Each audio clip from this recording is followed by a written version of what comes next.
بسم اللہ الرحمن الرحیم 19ویں تراویح کا خلاصہ۔ سورہ یاسین چل رہی ہے اور 23واں پارہ ہے۔ اللہ تبارک و تعالی نے اس میں اس شخص کا واقعہ بیان فرمایا جو کہ حبیب نجار کے نام سے، جنہوں نے رسولوں پر ایمان لانے کا حکم دیا اور قوم نے ان کو جھٹلایا، شہید کر دیا، یہاں تک کہ اللہ تعالیٰ نے ان کو جنت میں داخل فرمایا۔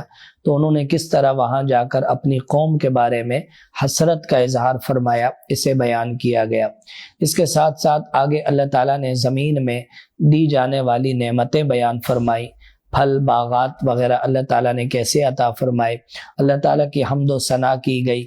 پھر سورج چاند کو اللہ تعالیٰ نے کیسے مسخر فرمایا اور ایک ان کے لیے منازل طے فرمائی، اس بات کو بیان کیا گیا۔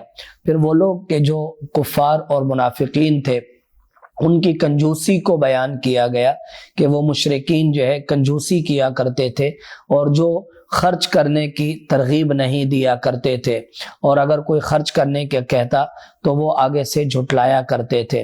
پھر قیامت کے دن دوبارہ زندہ کیے جانے کو بیان کیا، اہل جنت کو ملنے والی نعمتیں اور مجرمین کا الگ الگ کیا جانا بیان کیا گیا۔ اس کے ساتھ ساتھ اللہ تعالیٰ نے بتلایا کہ کل قیامت کے دن انسان کے اعضاء گواہی دیں گے، زبان کو بند کر دیا جائے گا اور اس کے مقابلے میں ہاتھ، پاؤں وغیرہ یہ سب گواہی دیں گے اور انسان کے گناہوں کو بتلائیں گے۔ پھر اس کے بعد اللہ تعالیٰ نے اپنی چند عظیم نعمتیں بیان فرمائی اور جھٹلانے والے انسان کو بتلایا کہ تو دوبارہ زندہ ہونے کو بعید سمجھتا ہے، حالانکہ اللہ تبارک و تعالیٰ نے تجھے پہلے پیدا فرمایا۔ جو پہلے پیدا کر سکتا ہے وہ بعد میں بھی دوبارہ زندہ اٹھانے پر قادر ہے۔ پھر اس کی شان یہ ہے کہ وہ جب کسی چیز کا ارادہ کر لیتا ہے، صرف کن یعنی ہو جا کہتا ہے تو وہ چیز وجود میں آ جاتی ہے۔ اس کے بعد آگے اللہ رب العزت نے سورہ صافات کو بیان فرمایا۔ اس کا پہلا لفظ ہی اس کے نام کی نشاندہی کرتا ہے۔ یہ سورہ صافات ابتدائی طور پر اللہ تعالیٰ کی عظیم الوہیت، قدرت کو بیان کیا گیا۔ مشرکین مکہ جو موت کے بعد دوبارہ زندہ اٹھنے پر یقین نہیں رکھتے تھے، ان کی تردید کی گئی اور قیامت کے دن ان کے جو احوال ہیں وہ بیان کیے گئے۔ پھر آپس میں وہ جو اپنے ایک دوسروں کو جھٹلائیں گے اور چھوٹے بڑوں کی تردید کریں گے، بڑے چھوٹوں کو جھٹلائیں گے، اس بات کو بیان کیا گیا۔ آگے اللہ تعالیٰ نے جنتیوں کو ملنے والی نعمتوں کو بیان فرمایا۔ پھر وہ شخص جو جنت میں ہوگا اور اپنے جہنمی دوست کو مخاطب کرے گا اور اسے مخاطب کر کے کہے گا کہ اگر اللہ تعالیٰ کا فضل و کرم نہ ہوتا تو میں بھی آج تیری طرح جہنم میں جل رہا ہوتا۔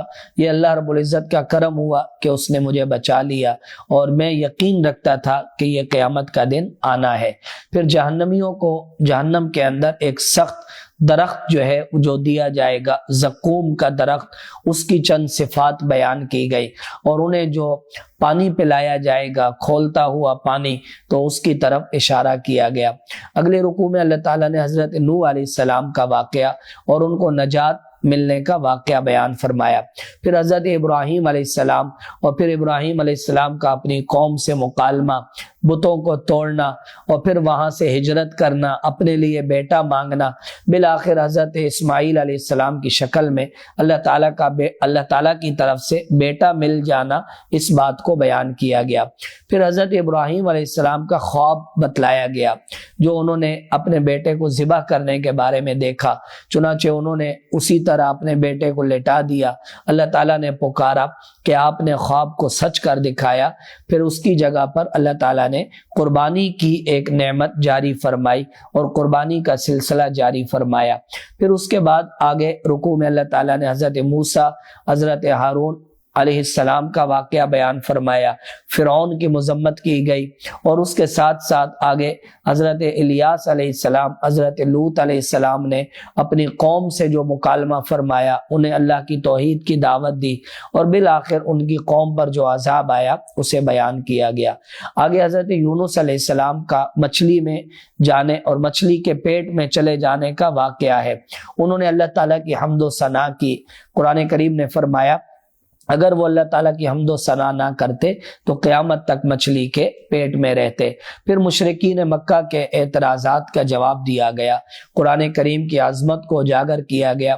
جو لوگ جنات کو اللہ تعالیٰ کی بیٹیاں قرار دیتے تھے ان کی مذمت بیان کی گئی، اور اس کے ساتھ ساتھ اللہ تعالیٰ نے آخر میں رسولوں کی سربلندی اور ان کے غلبے کو بیان فرمایا کہ اس دنیا پر اللہ تعالیٰ نے اپنے نیک بندوں کو ہی غلبہ عطا کرنا ہے۔ پھر آخر میں رسولوں پر سلام بھیجا گیا۔ اس کے بعد آگے سورہ صاد کی ابتدا ہے۔ سورہ صاد اس کے نام سے ظاہر ہے، پہلا لفظ بھی صاد ہے اور نام بھی یہی رکھا گیا۔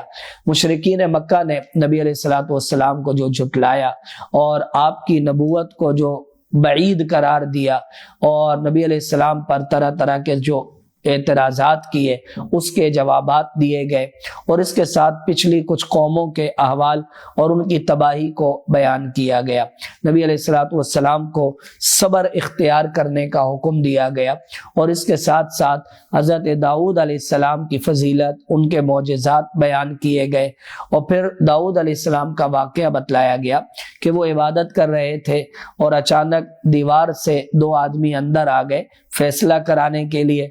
داؤد علیہ السلام نے ایک آدمی کی بات سن کر فیصلہ فرما دیا، جس پر انہیں تنبیہ ہوئی کہ مجھ سے غلطی ہوئی۔ انہوں نے توبہ کی اور اللہ تعالیٰ نے ان کی توبہ کو قبول فرمایا اور حق کے ساتھ فیصلہ کرنے کا حکم فرمایا۔ اس کے بعد اگلے رکوع میں اللہ تعالیٰ نے قرآن کریم کی عظمت اور اس کے مبارک ہونے کو بیان فرمایا۔ اس میں غور و فکر کی دعوت دی گئی، اور حضرت سلیمان علیہ السلام اور ان کو ملنے والی نعمتیں بیان کی گئی، اور اس کے بعد حضرت ایوب علیہ السلام کی بیماری اور بیماری سے اللہ تعالیٰ نے کیسے ان کو نجات دی۔ ایک پانی کا چشمہ جاری فرمایا جس سے غسل فرمایا، اللہ تعالیٰ نے ان کو شفا بخشی۔ پھر حضرت ابراہیم علیہ السلام، اسماعیل علیہ السلام اور دیگر انبیاء علیہ السلام کی عظمت کو اجاگر کیا گیا۔ پھر اس کے بعد اللہ تعالیٰ نے جنتیوں کو ملنے والی نعمتیں اور جہنمیوں اور جہنم میں جانے والی مختلف جماعتوں کا تذکرہ فرمایا، اور قیامت کے دن ان کے آپس کے احوال بیان فرمائے۔ اس سے اگلے رکوع میں اللہ تعالیٰ نے ابتدائی طور پر نبی علیہ السلام کی عظمت، آپ کے نذیر ہونے، ڈرانے والا ہونے کو بیان فرمایا، اور پھر اللہ تعالیٰ نے آدم علیہ السلام کا واقعہ بیان فرمایا کہ شیطان نے کس طرح ان کو سجدہ کرنے سے انکار کر دیا، اور بالآخر وہ راندہ درگاہ ہوا۔ اللہ تبارک و تعالیٰ نے اسے اپنے دربار سے نکال دیا اور قیامت تک کے لیے اسے مہلت عطا فرما دی۔ اس کے بعد آگے سورہ زمر کی ابتدا ہے۔ زمر کے معنی بھی جماعتوں کے ہیں، اس میں نیک اور برے لوگوں کی جماعتوں کا ذکر ہے جو جنت یا جہنم میں جائیں گی، تو اسی کی مناسبت سے سورت کا نام زمر رکھا گیا۔ اللہ تعالیٰ نے اپنی توحید، اپنی الوہیت کو ابتدائی طور پر بیان فرمایا، اپنی نعمتیں بیان فرمائی، سورج چاند کی شکل میں انسان کی تخلیق بیان فرمائی، اور پھر بتلایا کہ اللہ تعالیٰ شکر کرنے پر راضی ہوتے ہیں اور کفر کرنے سے ناراض ہوتے ہیں۔ پھر انسان کی بری عادت کو بیان کیا گیا، مصیبت کے وقت اللہ تعالیٰ کو پکارتا ہے، اور جب مصیبت ختم ہو جائے تو پھر اللہ تعالیٰ سے کنارہ کشی اختیار کر لیتا ہے۔ پھر اگلے رکوع میں اللہ تعالیٰ نے اہل ایمان اور ہجرت کرنے والوں کی اور صبر کرنے والوں کی فضیلت بیان فرمائی، اور ان کے لیے بے حساب اجر کا اعلان فرمایا، اپنی توحید اور اپنی خالص عبادت کرنے کا حکم فرمایا۔ اس کے ساتھ ساتھ جو لوگ دین کی بات سنتے سمجھتے ہیں ان کی فضیلت بیان فرمائی، اور جو لوگ اعراض کرتے ہیں ان کی مذمت بیان فرمائی۔ اللہ تعالیٰ نے قرآن کریم کی شکل میں جو نعمت عطا فرمائی اس اور قرآن کریم کو سن کر مسلمانوں کی جو حالت ہوتی ہے، جو لوگ اللہ تعالیٰ کی کتاب کو سن کر ان کے بدن کانپنے لگ جاتے ہیں، اس بات کو بیان کیا گیا۔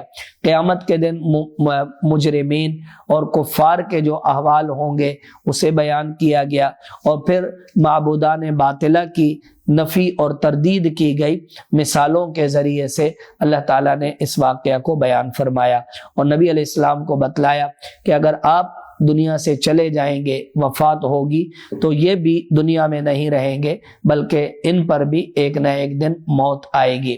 وآخر دعوانا الحمدللہ رب